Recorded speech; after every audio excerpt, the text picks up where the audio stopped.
რომელმა შექმნა სამყარო ძალითა მით-ძლიერითა, ზეგარდმო არსნი სულითა, ყნას ეცით მონაბერითა, ჩვენ კაცთა მოგვცა ქვეყანა, გვაქვს უთვალავი ფერითა. ბოსტან ქალაქი, იგივე საუფლისწულო ქალაქი, ეს ის ქალაქია, სადაც ცხოვრობდნენ და მოღვაწეობდნენ ქართლის მეფის უფლისწულები. ბოსტანი ირანული წარმოშობის სიტყვაა, რომელიც აღნიშნავს უფლისწულთა მამულს. მეოთხე საუკუნის ბოლოს რევის ძე, კუხეთის ერთავი თრდატი ქართლის მეფე ხდება. ქალაქის განაშენიანებას იწყებს. აშენებს პირველ ეკლესიას და გაჰყავს პირველი რო, რომელიც უკავშირდება ქალაქის მეორე სახელწოდებას. საქართველოს ისტორიის ერთ-ერთი უძველესი ქალაქი მდებარეობდა მდინარე მტკვრის და არხის სათავეში. შესაბამისად, ქალაქმაც უძველესი დროიდან ტოპონიმიდან გამომდინარე მიიღო სახელწოდება რუსთავი, ანუ რუს სათავეში მდებარე ქალაქი. მეფე თრდატმა ხელი შეუწყო ეკლესიების აშენებას რუსთავში. შესაძლოა ვივარაუდოთ, რომ ციხესიმაგრეების ტერიტორიაზე არსებობდა კარის ეკლესია, მეორე ტაძარი, აღმოჩენილია დღეს არსებული ვახტანგ გორგასლის ეკლესიის წინ, რომელიც განეკუთვნება მე-5-მე-6 საუკუნეებს. არის სამნავიანი ბაზილიკა, საკმაოდ დიდი. მე-4-მე-5 საუკუნეებში აშენდა ციხის ქვითკირის გალავანი. რუსთავის ციხის მშენებლობაში გამოყენებულია უნიკალური მასალები და უნიკალური არქიტექტურული მეთოდი. კირი იყო თავიდანვე ჩვენი მასალა. იქ, სადაც არის ქვიშაქვა, მას ამაგრებს სამი მხრიდან კირი და აგური. რუსთავის ეპარქიაში საუკუნეების შემდეგ აღსდგა ეს მეთოდი. გამოყენებულია რუსთავის სიონის ყოვლად წმინდა ღვთისმშობლის მიძინების ტაძრის აგების დროს.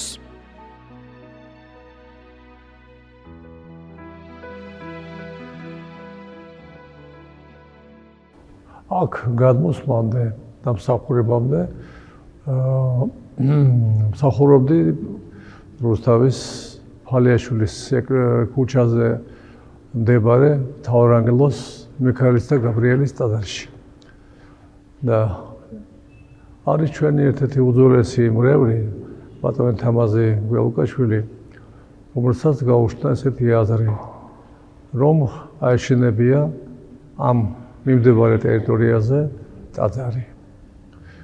და დავიწყეთ მაგაზე ფიქრი, თუ ვიზი სახელობის უნდა აშენებული იყო, რა ტიპის ეკლესია, რა სახის, რა ფორმის, რა არქიტექტურის და ასე შემდეგ.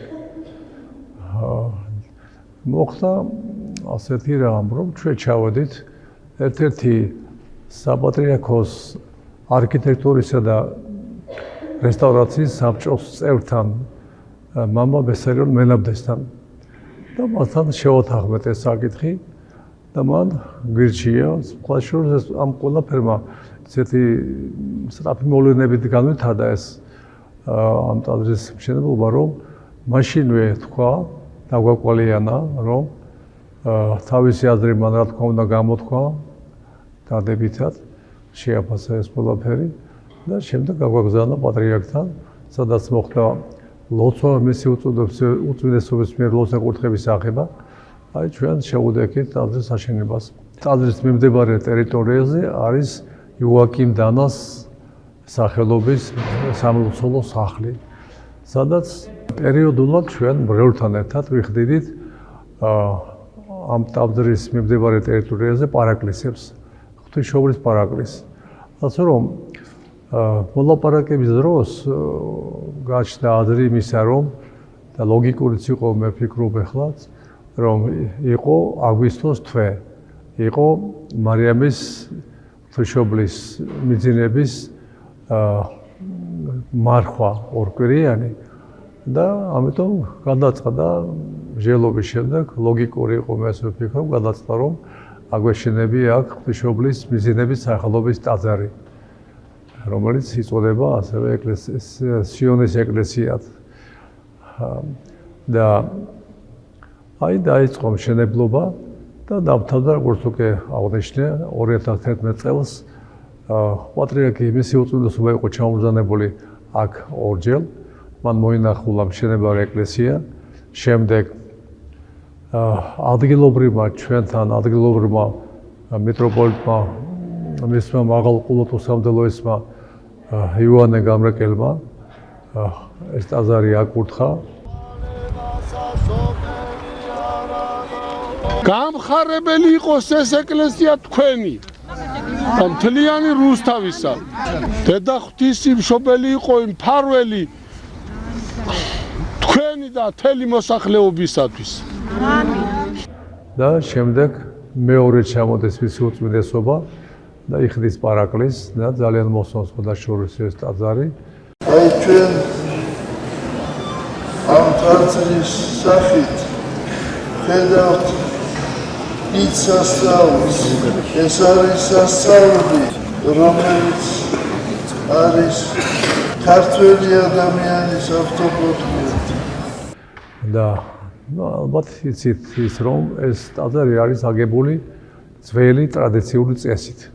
ანუ აქ არ არის გამოყენებული თანამედროვე მასალა, ბეტონი, გულისხმობ, რკინა და ასე შემდეგ, არამედ კირი და ქვა და კვერცხი. მუშაობდნენ ის საპატრიარქოს წარმოადგენლები, როგორც გითხარით, ხელმძღვანელობდა მამა ბესარიონი მენაბდე ამ ჯგუფს, მათთან ერთად იყო ქერთი აბაშიძე, კოკი დადიანი, ნუკრი, თეიმურაზი, ვორკეაშვილი, თემური, ეს იყო ხელმძღვანელი ამ მუშათა ერთობის და აი ასე ამგვარად დასრულდა საბოლოოდ ეს დიდებული ტაძარი. და დღეს ბევრი მნახველი ყავს, როგორც სანიმუშო ტაძარი და როგორც მათ ნათქვამს გავიმეორებ, რომ ასეთი ტაძარი ეკლესია საქართველოში არ აშენებულა რამოდენიმე საუკუნეა. და ჩვენ ვმადლობთ ღმერთს ღვთისმშობელს, რომ აი ღირსი იყო ამ დიდებული ტაძრისა და ჩვენ აი იმ დროიდან მსახურობთ აქ.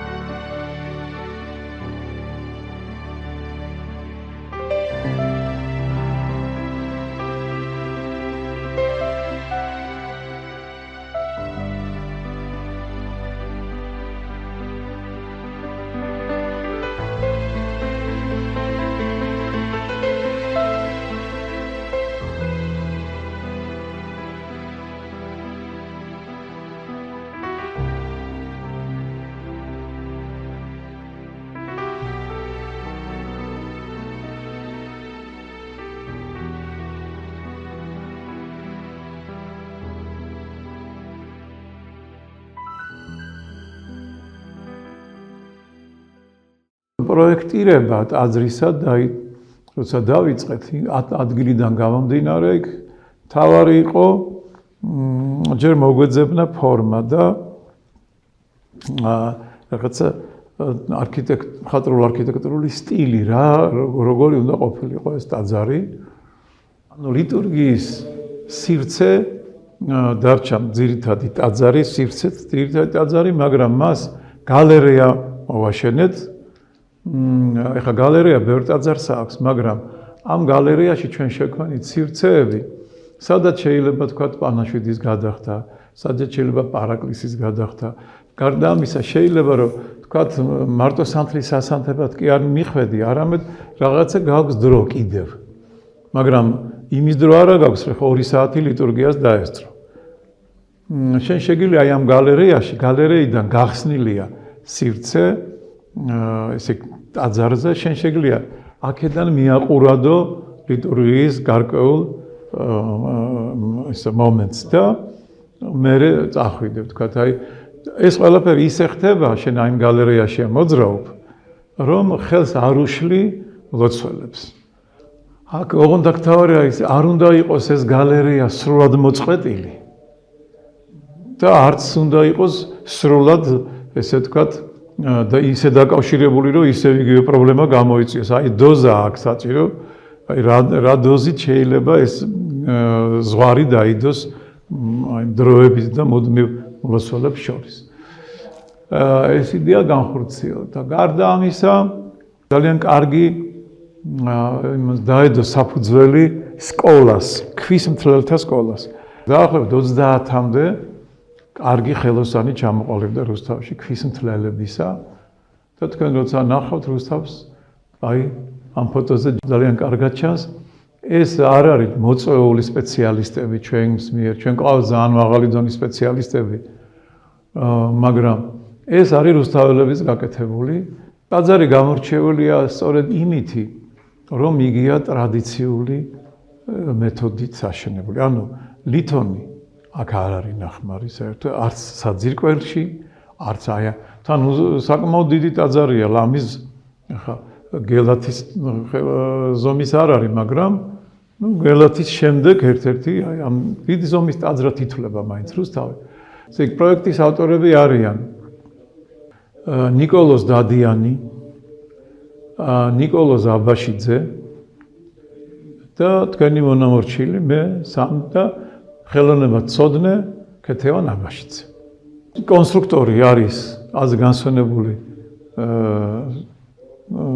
შერჩენ გარდაიცვალა ბატონი გიგლა ჭანუყაძე და მაგრამ ეს ყველაფერი მაინც პროექტირებას ეხება და მთავარი მშენებელი ვინც აიღო თავის თავზე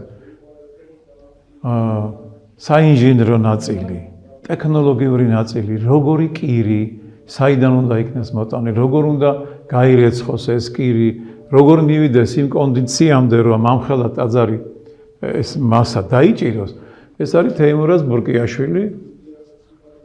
ჩვენ მას დავარქვით საეკლესიო სახელი კირიონი, კირთან დაკავშირებით კირიონ ბურკიაშვილი. ტაძარში ერთ-ერთი უნიშნულოვანესია ტაძრის ფუნქციონირებისათვის კანკელი. კანკელის ავტორიც სწორედ ნიკოლოზ დადიანია და კანკელის ხატები არის მოზაიკური. ეს მოზაიკის ავტორი არის ჩვენს ტაძარში მოზაიკის სახელოსნო გვაქვს აქ წმინდა ნიკოლოზის ეკლესიაში. მიხეილ სოზიაშვილი არის ავტორი, მოზაიკის მოზაიკოსი და ძალიან მაღალი დონის მოზაიკაა კანკელში. მოზაიკას აქვს ეს საშუალება, რომ აქ დამზადდეს და შემდეგ იგი ადგილზე აეწყოს. და ამას დიდი პროფესიონალიზმი და ოსტატობა ჭირდება. რუსთავის სიონის ტაძარი ეს არის ჩვენი ისტორიული, ტრადიციული ტაძრების საუკეთესოს მცდელობა იმისა, რომ ეს ყველაფერი ისე რომ ორგანულად იყოს ეს ყველაფერი ერთმანეთთან და არ გამოვიდეს.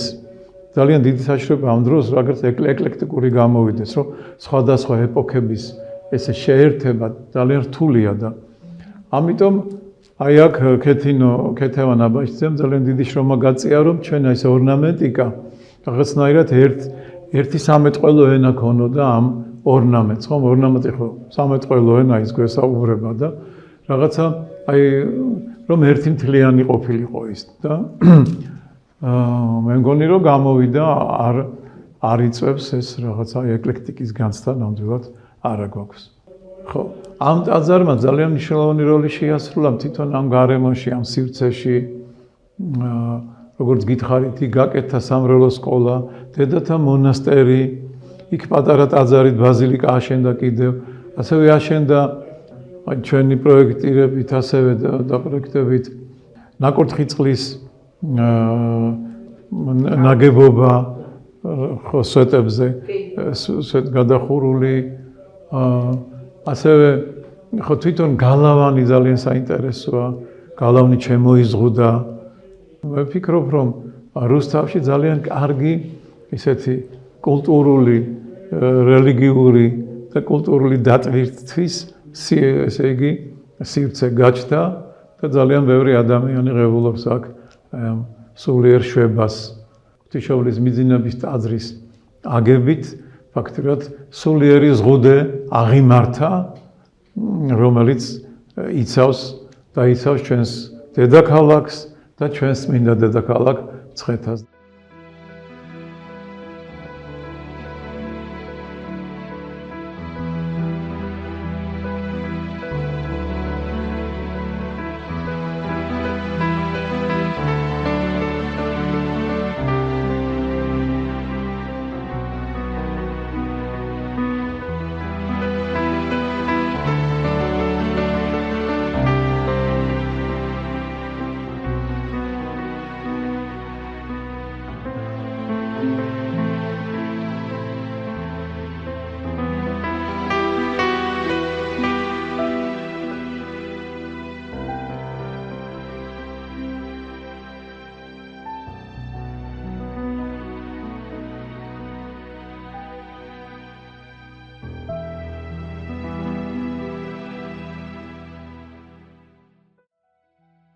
რუსთავის სიონის მშენებლობა რომ დაიწყო, მე ვიყავი უბრალოდ ესე კონსულტანტი.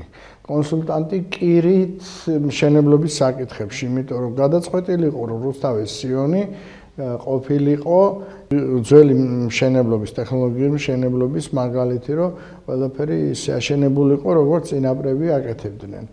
იქ რაღაც არსებული პატარა ეკლესია იყო და დავიწყეთ მშენებლობა, ასე ვთქვათ, ნოლიდან. ტექნოლოგია აბსოლუტურად გამორიცხავდა თანამედროვე შეხედულებებს და უნდა აგებულიყო მე-11-მე-12 საუკუნის ბაზაზე, ამიტომ ესე იგი მე შევისწავლე არა მხოლოდ ჩვენი ქართული გამოცდილება, არამედ ძველი რომაული გამოცდილებაც, იმიტომ რომ კირი და კირდუღაბი რაც შეეხება, ეს ესე იგი ჩვენ გვაქვს საქართველოში ამისი ტრადიციები, მაგრამ რომს ვთქვათ მეტი აქვს. პირდაპირ ერთ-ერთი განსაზღვრებით რიმსკი ბეტონა, ასე არის მოხსენებული რომაული ბეტონი. ხო, ეს მასალები ამოვიღე და ამის ნიადაგზე, მანამდე მოგახსენეთ, რომ ლაბორატორიაში კვლევებსა, ამის ნიადაგზე არის ყველაფერი გაკეთებული. მაგალითად, რომ დავიწყეთ საძირკველი, ხო? საძირკველი, რომ გაითხარა და ამოვიდა, იქ ბალასტი და ეს ჩვეულებრივად გაკეთდა, ასე ვთქვათ, ბალასტის და ქვიშის საფენი. შემდგომ უზარმაზარი ლოდები არის, ბაზალტის ლოდები არის, საძირკვლად ნახმარი, რომლის მაკავშირებელი დუღაბი არ არის. არის ეგრეთ წოდებული გამერები ქვია, ეს არის მეტალის ჩანგლები, რომელსაც ესე იგი ვბურღავდით ამ ბაზალტის კვადრებს ერთმანეთთან ახლო და დაალაგებულს, დაიბურღებოდა, იქ პატარა ამოიჭრებოდა და ვაცხელებდით, ტყვიას ვადნობდით, ესე ტყვია ჩაისხმებოდა და ეს ლითონის გამერი, იგივე ჩანგალსაც ეძახენ, ამით ხდებოდა დაკავშირება ორი სხვადასხვა ლოდის, გინა 2 თუ 3-4-ის ერთმანეთთან დაკავშირება. ეს რატომ ტყვიაში? იმიტომ რომ ტყვია იცავს მერე ლითონს ჟანგვისაგან დროთა განმავლობაში და იმას აღარ ჟანგვა ვეღარ იმას მოერევა. პრაქტიკულად ასე შეიქმნა საძირკველი. ეხლა ეს საძირკველი ასე კეთდებოდა, ასე გამერებით და იმის რომის დროსაც და ჩვენც გვაქვს ამის მაგალითები ვანის ნაქალაქარზე დიდი ქვები, კვადრები, რომლებიც ასეთი მეთოდით არის ერთმანეთთან ჩანგლებით და მერცხლის კუდებს ეძახდნენ, ასეთი გადაბმული ერთმანეთთან. ამისი ნივთიერი მტკიცება, არქეოლოგიური ფაქტები არის. ამ მეთოდით გავაკეთეთ. ხო და ეს რა პლუსი არის? ეხლა დღევანდელ უკვე სამშენებლო ტექნიკაში არის ესეთი მოსაზრება, რომ სეისმური დარტყმის შედეგად თუ საძირკველი არის შედარებით მოძრავი და შეუძლია აყვეს დარტყმას და რაღაცნაირად მიიღოს და გადაანაწილოს და დააბალანსოს, ეს უფრო კარგი არის და მაგალითად იაპონელების დღევანდელი ესე იგი ამაზე ეყრდნობა, რომ მოძრავი შედარებით ახლა მთლადის არა, მაგრამ მოძრავი იყოს საძირკველი შესლების დაგვარად. კონცეფცია. აი ეს ასეთ საძირკველზე არის მოწყობილი, უნიკალური არის პრაქტიკულად. მოგეუბნებით, აი ის რაც ჩვენ გვიკარნახა წარსულმა, აგერ ახლა აღმოჩნდა, რომ ყველაზე თანამედროვე მიღწევა არის სამშენებლო ტექნოლოგიაში. ჩვენ სულ ვეყრდნობოდით წარსულის მემკვიდრეობას და მათ შედეგებს. კირდოღაბის რეცეპტურა კედლის ხობისთვის სხვა არის, ლესვისთვის სხვა არის, იქ თქვა თაღებისთვის სხვა არის, იქ რაღაც კომპონენტები იცვლება და ემატება ერთმანეთს და ამას ვეყრდნობოდით. ასე დავიწყეთ, რაც შეეხება ხალხს შემადგენლობას, ვინც ამას გააკეთებდა, თქვენ წარმოიდგინეთ, არც ერთი პროფესიონალი ჩვენი არ ყოლია. მაგრამ ჩვენ სულ ყველა ესე იგი ვაქციეთ მშენებლებად, ვასწავლეთ, რა უნდა ეკეთებინათ, როგორ ვაკონტროლებდით და ასე ვაშენებდით. ასე აშენდა ეს ტაძარი. ქვაკ კარნახობს თავის არქიტექტურას, ისე არ არის. ბეტონში შენ როგორც გინდა, ისე გააკეთებ, იმიტომ რომ კარგილს გაუკეთებ და როგორც გინდა ჩაასხავ და ეგრე არ არის ქვაში. ქვა კარნახობს, აი ესე, სხვანაირად არ იქნება, იმიტომ რომ ჩამოვარდება ეს ქვა. კედლის მშენებლობაში იმისათვის რომ დაგვეჩქარებინა და სიმტკიცე მიგვეცა, ამას აძლევს ესე იგი ის კერამიკის თიხის, გამომწვარი თიხის ნაფქვავი პლუს კვერცხის მთლიანად ხმარობდით. ეს პოლიმერ ბეტონია, ეხლა იქ სადაც თაღები და ის გადადის, იქ განსაკუთრებით ცოტა მეტი რაოდენობით იყო ლესვაში ფრესკის ქვეშ. კვერცხის გულის გარეშე ცილა იხმარება. წებო ცემენტი, ეს არის იგივე რაც ესე იგი კირისა და ამის ნარევი იყო და სხვათა შორის ახლა ამ თემას ეხება ბუნებრივი პოლიმერი არის კვერცხი, რომელსაც ხმარობდნენ, ბუნებრივი პოლიმერი არის რძე, ხმარობდნენ კირთან და ძალიან ისეთია, რა ქვია, დენადია და აი ყველა იმაში შედის ბზარების შესავსებად. მერე ეს სახურავის მასალა, ლორფინები, ქვაში გათლილი კრამიტი, ეგეც ძველი ტექნოლოგია, უფრო სამხრეთ საქართველოს. თამაზიმ რო დამიძახა, მინდა რომ შენ ისაო თვითონ ამირჩია. რომ შენ მიხედო, მითხრა ესა და აბა რა და როგორო და შეხედე და დაიანგარიშეო და მე შევთავაზე ეს ქვიშაქვა, იმიტომ რომ ნუ ერთი სვეტი ცხოველია, ხო, სამთავროა, მცხეთი ჯვარია, ქვათახებია, სულ ამ მასალით არის და მეორეც ბოლნისის ტუფი ძალიან კაი ქვა არის. ძალიან კაი ქვა არის. ქვის ლორფინიც, იმიტომ რომ ნუ რუსთავი მშრალი კლიმატია, ისევე როგორც სამხრეთ საქართველოში არ არის ძალიან ტენიანი კლიმატი და კრამიტით დახურვას, რა თქმა უნდა, ლორფინით დახურვა ჯობდა, იმიტომ რომ ეს უნიკალური ტრადიცია, რომელიც არ უნდა დაიკარგოს. ნუ გვაფინანსებდა თამაზი გველუკაშვილი, ნუ არ ვიცი ახლა მე ბევრი ტაძარი მაქვს აშენებული, მანამდისაც მქონდა და მას მერე ძირითადად რესტავრატორი ვარ. ეკლესია მონასტრების რესტავრატორი ვარ, ჩემი სპეციალობა რესტავრაცია არის, მაგრამ ახლებიც მაქვს აშენებული და ესეთი დამოკიდებულება მე არ შემხვედრია, იმიტომ რომ რა ჩანდა, იცით, რომ ჯერ ერთი რომ გადაწყვეტილება მიიღო, იმ დროს მიიღო, როდესაც მისი ბიზნესი არაფერი არ იყო მაშინ. ერთი ბუტკა მასხვიჩი ყავდა. არაფერი მისი ბიზნესი არ იყო. და მიიღო გადაწყვეტილება და ღმერთს მიენდო. და გავაკეთებოდო და ღმერთმა მისცა შესაძლებლობა ამისი. და თან მეორე რაც თავარია, რომელიც უფრო გვიჭირს ადამიანებს გვიჭირს ღმერთს ენდო, კაცსაც ენდო. აი ეს არის მნიშვნელოვანი მომენტი, რომ ის მემენდო პირადად. მემენდო, რომ წარმოიდგინეთ ამ ხელა რაღაცას მე მომცა თავისუფლება, რისთვისაც ყველა ვიბრძვით, რაც ყველაზე დიდია. თავისუფლება მომცა შემოქმედებაში. იყვნენ იქ აი მამა დიმიტრის მრევლიდან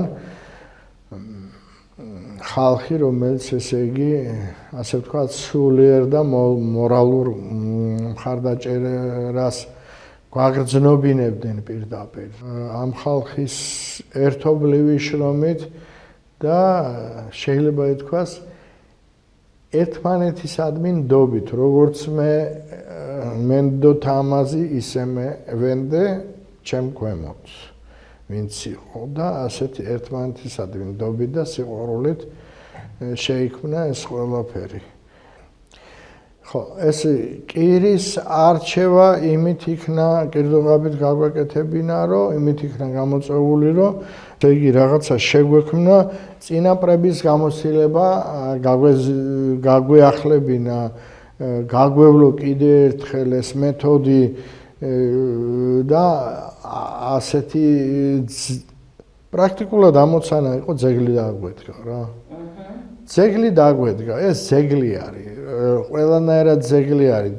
დღეს შეიძლება ითქვას, რომ არა მხოლოდ ძეგლი არის რუსთავის სიონი არის მუზეუმი. საქართველოს ნაკრებია მე-11-მე-12 საუკუნის ბანა, ოშკი, ხახული, სვეტიცხოველი, ქვატახევი, ფიტარეთი, ჰუჯაბი, აი რომელი შეიძლება ვერც დაასახელოთ ძველი ტაძარი, რომლისგანაც რაღაც არა გვაქვს აღებული.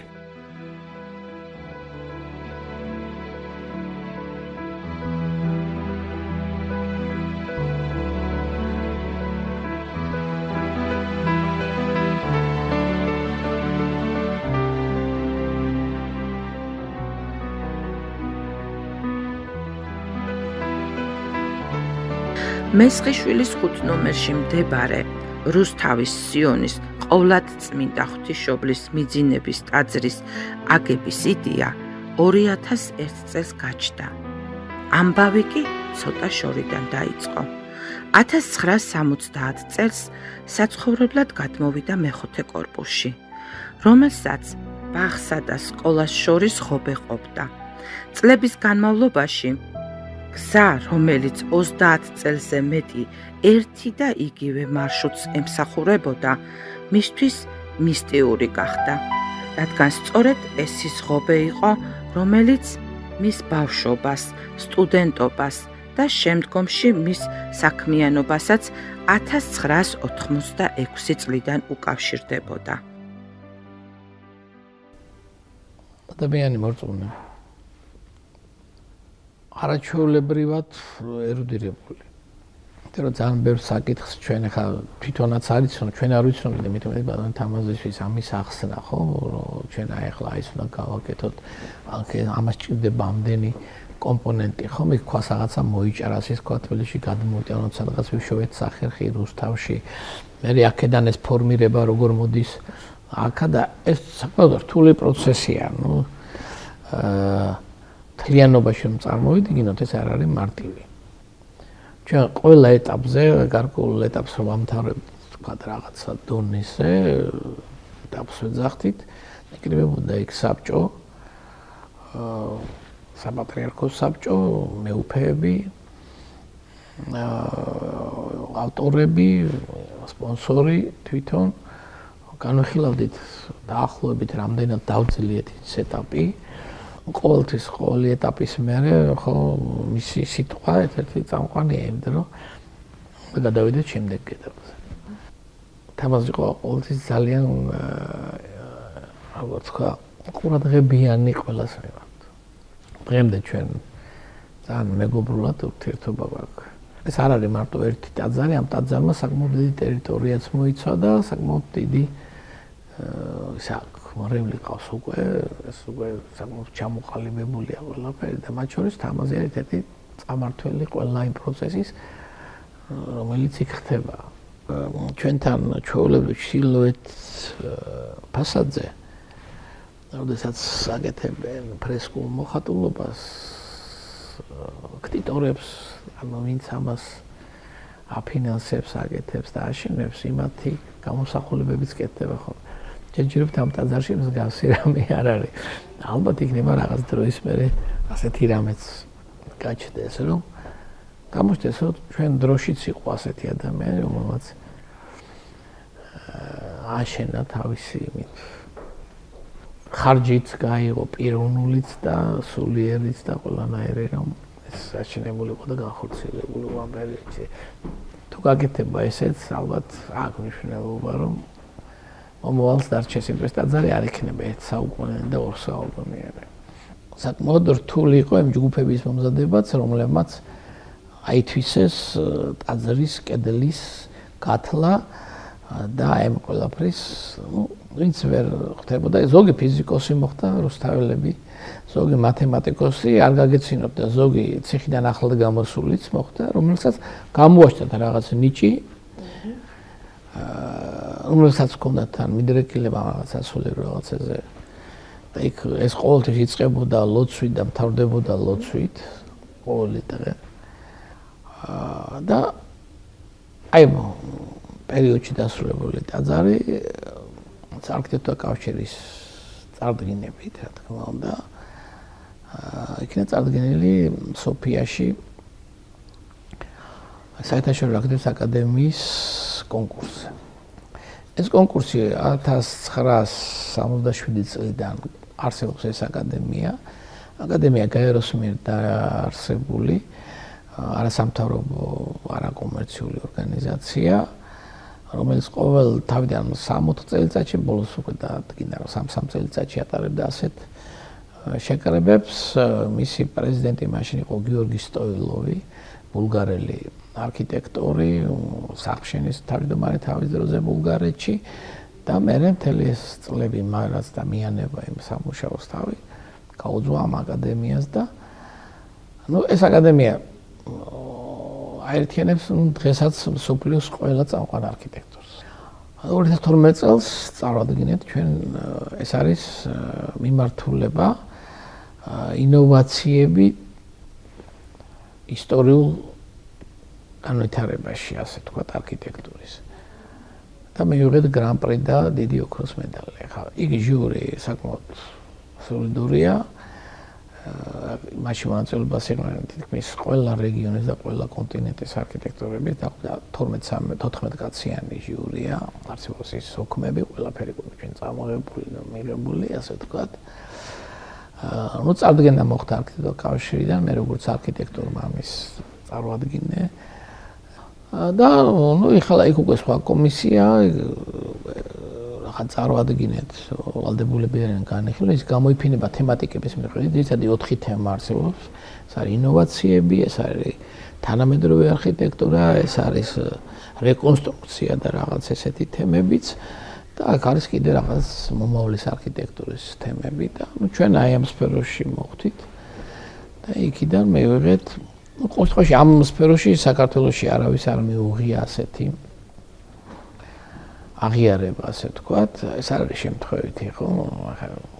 მარტო იმ წელს იყო დაახლოებით 300-ზე მეტი ნამუშევარი წარდგენილი სხვადასხვა კატეგორიებში. ყოველთვის არქიტექტურა და სახელმწიფო არის მოდივად ერთმანეთთან ურთიერთ კონტაქტში. თუ სახელმწიფო აღმავლობა იწყება არქიტექტურით, ხელოვნებით და მასთან ერთად ხდება ეს ყველაფერი და ჩვენ შექმნით გარკვეული საფუძველი, რომ შეიძლება კიდევ ჩვენ შექმნათ ისეთი რამ, რომელიც მრავალ საუკუნეს გაუძლებს.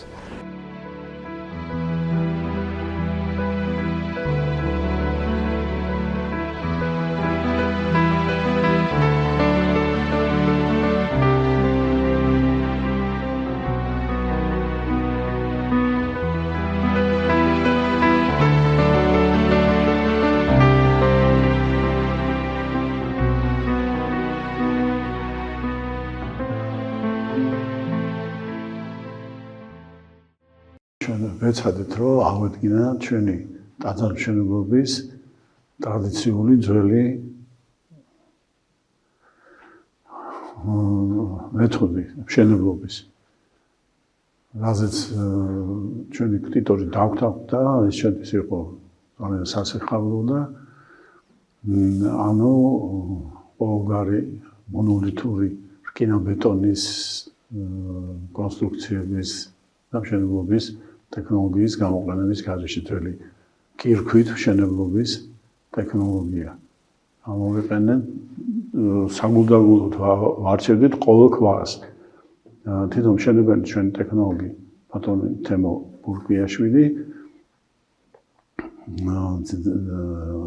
ამაში ძალიან დაგვიხმარა, იმიტომ რომ ჩვენ ვერ უნდა დავუშვით ზომებში, რაზომების ქვები უნდა მოეძიებია და ისიც არ აკლებდა მეცადინეობას, კარიერზე მიდიოდა, სათანადო ლუდებს მოიპოვებდა, მე იმას ხერხავდა და ამასაც აი თვითონ ტაძრის მშენებლობისას, ტაძრის პერანგსაც და განსაკუთრებით გალერეის მშენებლობისას და გუმბათის მშენებლობისას სათითაოდაც კი ვარჩევდით ქვებს, როგორი ქვა დაგვედო. მე-20 საუკუნეში ალბათ ამის მაგალითი არ გვაქვს და აი ეს არის მთავარი ამ ტაძრის მშენებლობის ტექნოლოგია. ანუ კირქვაში მონოლითური ბეტონის გამოყენების გარეშე მშენებლობა.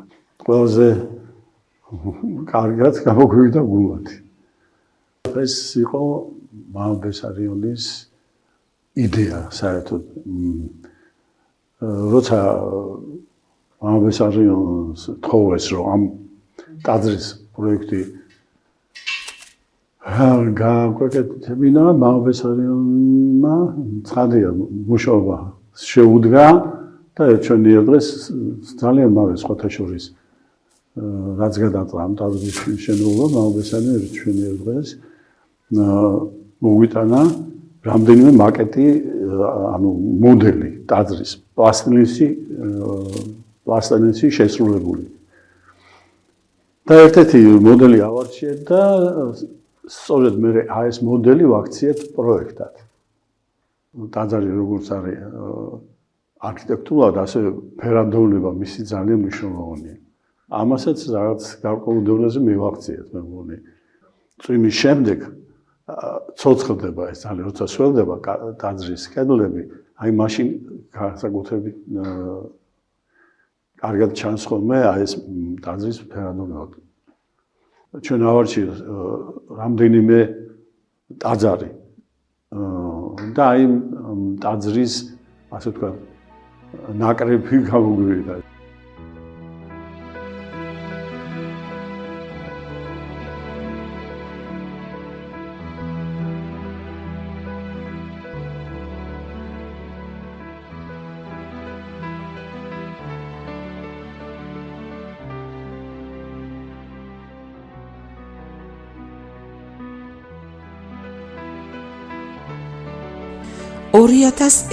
წლის აპრილში აღდგომის ბრწყინვალე დღესასწაულზე იყო იერუსალიმში, დაესწრო წმინდა ცეცხლის გარდამოსვლას. ამავე წლის ზაფხულში ათონის მთა მოილოცა და როდესაც უფალში შეიცნო თავი თვისი, სწორედ მაშინ უკან ნახა თამაზ გელუკაშვილს უსაზღრო ორმოს ადგილას აეშენებინა ტაძარი, რომელიც 21 საუკუნის სასწაული იქნებოდა.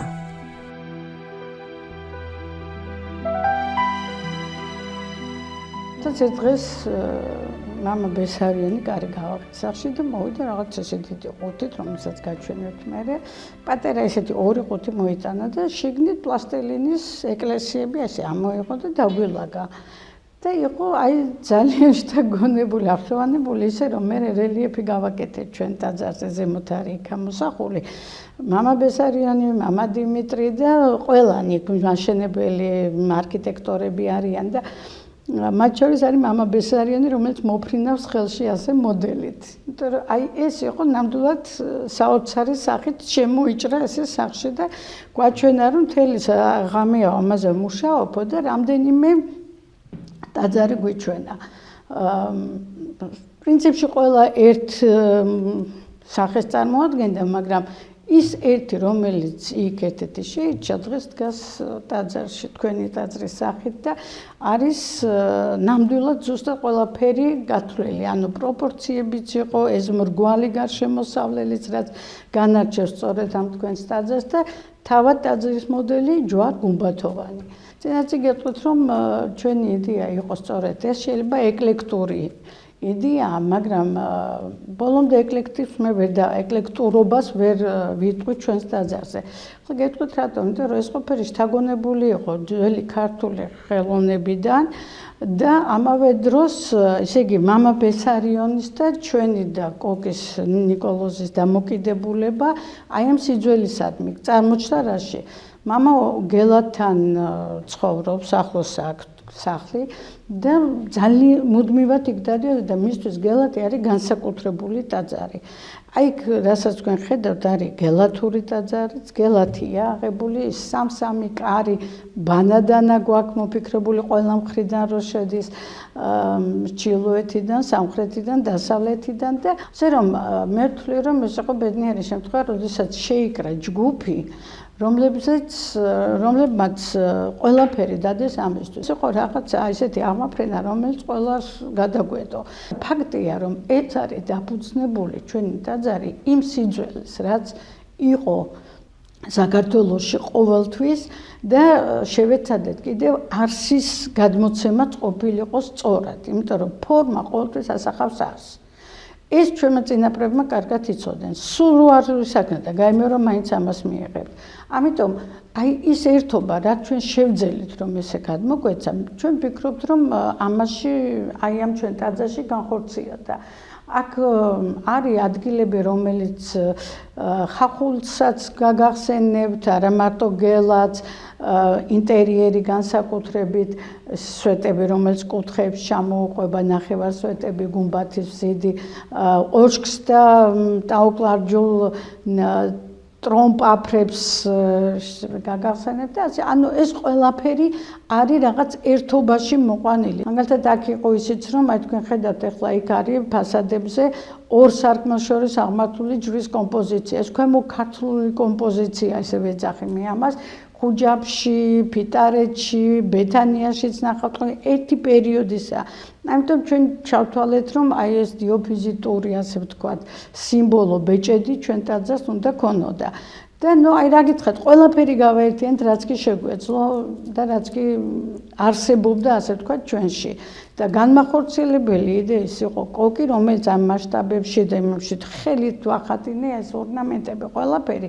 ეხლა კომპიუტერულად რო სრულდება, აი ეს ყველაფერი არსებობს ხელით, ასე დახატული კალკებზე, პირდაპირ მასშტაბით ვაძებდით მოქანდაკეებს, ქვაზე დააფენდეთ და გადაქონდათ. აი რელიეფებშიც, გამოსახულებებშიც, კომპოზირებაშიც, მხატვრულ დეკორატიული სტილის გადაწყვეტაშიც, ყველაფერში არის ძველი ქართული მოტივები და ამათ ყველაფერი თითქმის ნანახი ჰქონდათ.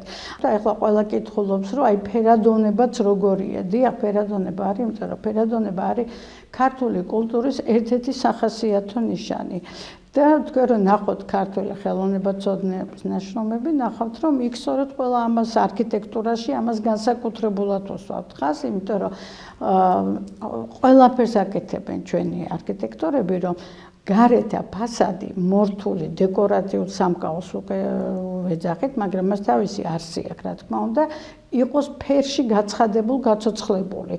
და სულ ვიძახე ხოლმე, რომ ეს დაახლოებით ვეფხვის ტყაოსნის გახსენებაა, რომელმაც შექმნა სამყარო, ანუ უფალმა შექმნა სამყარო და გვაქვს უთვალავი ფერით. აი ეს ფერადოვნება არის ქრისტიანული ხელოვნების ერთ-ერთი ნიშანი, ხომ, რომლითაც მეტყველებს სამეტყველო ნიშანი და ქართულმა არქიტექტურამ სწორედ ფასადებზე განსაკუთრებით გამოიყენა ეს, თუმცა ეს არ არის სიმძაფრე, ეს არ არის აი მკაფიო წითელი ფერების გამოყენება, ზოგჯერ ვერც ამჩნევთ, იმიტომ დაჭირდა კოკის ახლა აი წვიმაში განსაკუთრებულ ელვარებას იღებს და ასეც არის. ზღვაზე როცა ხედავთ კენჭებს, ის ფერები თითქოს ერთნაირია, რაღაცა განსხვავებულია, რბილია და როგორც კი წყალი გადაობს და დაასრულებს, ეს მრავალფერადად აკიაფდება ხოლმე, ხომ? აი ეს იდეა იყო ჩადებული და ეს თავიდანვე ვაჩვენე ამ ჩვენს ყმაწვილებს, როგორც სულ პატარა კენჭებსაც კი ჩადებდნენ და ნუ შეგეშინდებათ ვენები მოგიტყდა თქვა, არაუშავთ ჩასვით სხვა ფერის სხვა. და აი გატაცებული იყო სწორედ ეს გელოვანი განსაკუთრებით გვაჩვენებდა ხოლმე ადგილებს, აი ეს მწვანე ქვა ჩავსვი, აქ წითელი ჩავსვი და ეს დღეს თვალით მე რომ მიდიოდი, მარტო მე ვხედავ, მაგრამ ზოგადად ამას ყველა განიცდის და განიცდის იმას, რომ ის ჩვენგან არ არის მოშორებული, ის არის ჩვენი ნაწილი, ჩვენი ფერადოვნების ნაწილი, ჩვენი ერთობის ნაწილი და შესაბამისად ადამიანის თვალისთვის ეს ძალიან მისაღებია და მას არ ეუცხოვება, აი ეს უნდა ყოფილიყო კიდეც მასში და ამიტომ რა ვიცი, აი ესე მაქმანებით მოიქარგა მთელი ჩვენი ტაძარი, გუმბათშიც განსაკუთრებით გამოვიყენეს სწორედ ქვემოქართლური მხატვრული სახე, რადგან რუსთავია განსაკუთრებით იგულისხმება იმაში, რომ აი ერთიანად არის მოკარგული ამ ორნამენტაციით. ასეც კანკელში ნახავთ, მე შიგნით ხოლოდ, ხო? აი იმდენი რამე იქ ჩადებული, რომ მასე საუბარიც კი გიჭირს ადამიანს. ერთი საინტერესო ელემენტი, რაც ჩვენ გამოვცადეთ, არის სარკმლებში, აი ღიობებში ჩასმული ეს ქვის ქვაში გამოჭედილი პატარა კვადრატებია, რომელშიც არის სხვადასხვა მხატვრული სახეები. ეს ცხაურები იყო ძველად ასეთი, ან კირით აკეთებდნენ, კერამიკული იყო, ჩვენ ქვა გამოვიყენეთ, იმიტომ რომ არსებობს ესეთიც და რას გულისხმობს ეს იცით, აი რეალურად ვცადეთ მოგვეძებნა, ესეც ერთ-ერთი ექსპერიმენტი იყო, რომელიც მე ვფიქრობ, რომ დღეს თუ დაბრუნდება ჩვენ ტაძრების რესტავრაციაშიც კი მნიშვნელოვანია. შიდა კლიმატი რო იძახიან დღეს, აი ამაზეა დამოკიდებული. ანუ აქ აი ამ აქიდან როგორც გამანაწილებელი ცეცხლზე როდებთ და ანაწილებს ცეცხლის სითბოს, ისეა ესეც. შუქსაც ანაწილებს, სინათლის გამანაწილებელიც არის და ჩვენი წინაპრები ამას ღიად ტოვებდნენ და არ წარმოიქმნება კონდიცირება. ანუ რეალურად ის ინახავს ინტერიერს, თვალში შუქი, კონტრაჟური, ასე ვთქვათ, არ ხვდება, თქვენ მხატვრობას კარგად აღიქვავთ ამის ხარჯზე და რაც თავარია, ის არასოდეს არ გაატარებს არც თოლს, იმიტომ რომ მას სისქეც აქვს და ჰორიზონტალური წვემა და თოლი არ მოდის არასოდეს.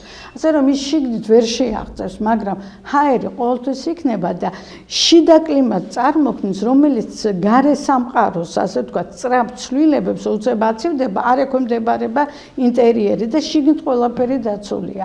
ანუ ყველაფრის საშუალებას იძლევა და გათვლილი ქონდა ჩვენ წინაპრებს.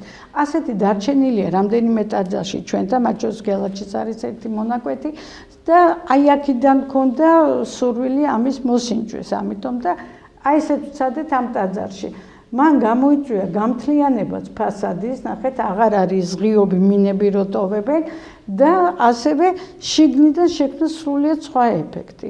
ასე რომ აი დიდი ექსპერიმენტების ცენტრადაც იქცა ჩვენთვის ეს, რაც ქონდა ყველაფერი გამოვიყენეთ ამაში და ვცადეთ და გავაკეთეთ და საბოლოო ჯამში მე ვფიქრობ, რომ ყველაფერი გამოვიდა. აი დასავლეთიდან, როდესაც თქვენ შედიხართ, ზემოთ არის ღვთისმშობელი, წიაღი ღვთისმშობლისა ქვია, მაცხოვარი ყრმა უჭირავს ხელში, რომელიც აკურთხებს აქეთ-იქით გაშლილი ხელებით სამყაროს და ღვთისმშობლის წიაღშია, წრეშია გამოსახული. ეს ავიღეთ საიდან, იცით, ქართულ ხელოვნებაში და ყველგან არსებობს ვედრება, მაგრამ ვედრება პარაკლიტონებში შემხვდა ბევრჯერ და იქიდან წამოვიღეთ. არის ვედრება, როდესაც რა თქმა უნდა თავარი მაცხოვარი და ესე იგი ღვთისმშობელი და იოანე ნათლისმცემელი, რომლებიც ვედრებით ავედრებენ კაცობრიობას, ხო? მაგრამ ჩვენ გქონდა კიდევ შემდეგ გვერდზე პარაკლიტონებს მოყვება ღვთისმშობელი ყრმით და ჩვენ წილხედრი ქვეყანა ვართ ღვთისმშობლის, მაკურთხეველი მაცხოვარი ისევე როგორც აღგისწერე და აქეთ-იქით არიან წმინდა ნინო და წმინდა ანდრია პირველწოდებული. ანუ ამას როგორ ჩანს ყოველ შემთხვევაში ვახტანგ მეექვსის დროის ტექსტებში არის, ნაბეჭ ტექსტებშიც ხდება. მნიშვნელოვანია სწორედ იმით, რომ ყველა ის, ვინც ქართლის მოქცევაში და ქართლის გაქრისტიანებაში, ასე ვთქვათ, მიიღო მონაწილეობა, ისინი იქ არიან ვედრებით აი ამ ღრმა მაცხოვრის წინაშე. ანუ ეს სცენა აი ესე სივრცობრივად გამოვსახეთ ჩვენს ტაძარში, რომ ეს არის ვედრება საქართველოსთვისაც. მაგალითად, იქ არის 6 სვეტი გამოყენებული, რომელშიც ბანა, ოშკი, ყველა სხვადასხვა კაპიტელები ესენი იქიდანაა შთაგონებული, მაგრამ 6 სვეტის იდეა არის წამოსული სვეტიცხოვლიდან და მე-7 შუაში აღმართული სვეტი იქცა ჯვრად, ხომ, საკურთხევლის წინა ჯვრად, რაც ჩვენი ტრადიცია ასევე და აი ეს იდეა წამოვიდა ამ 6 სვეტისა აქედან. ანუ რეალურად ჩვენ რაც შეგვეძლო ჩვენს ტაძარს საფუძვლად არსობრივად ბევრი რამ დავუდეთ. იმისათვის რომ ის გაცხოველებულიყო ყველა ჩვენთაგანისათვის. თუნდაც არ იცოდეს ეს ადამიანმა. არ არის საჭირო ყოველთვის იცოდე იმას, რომ უყურებთ თქვენი თვალით განიცდით.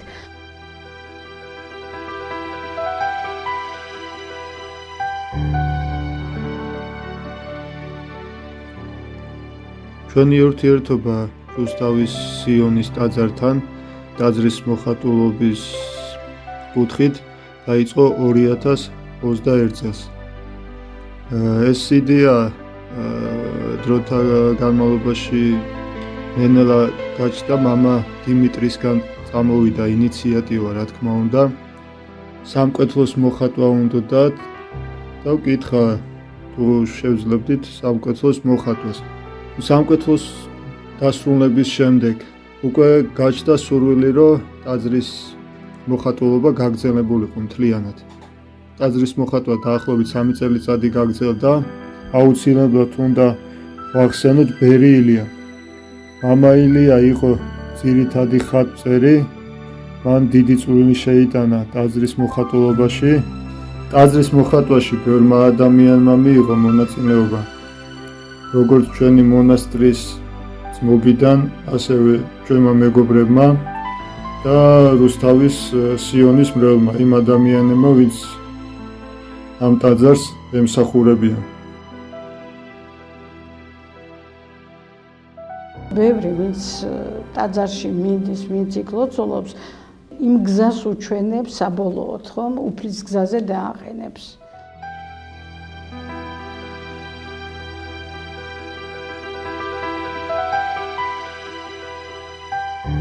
დიახ, გზა რომელიც მესხიშვილის ქუჩაზე მიდის, ნამდვილად მიგვიყვანს ღვთისმშობლის ტაძართან.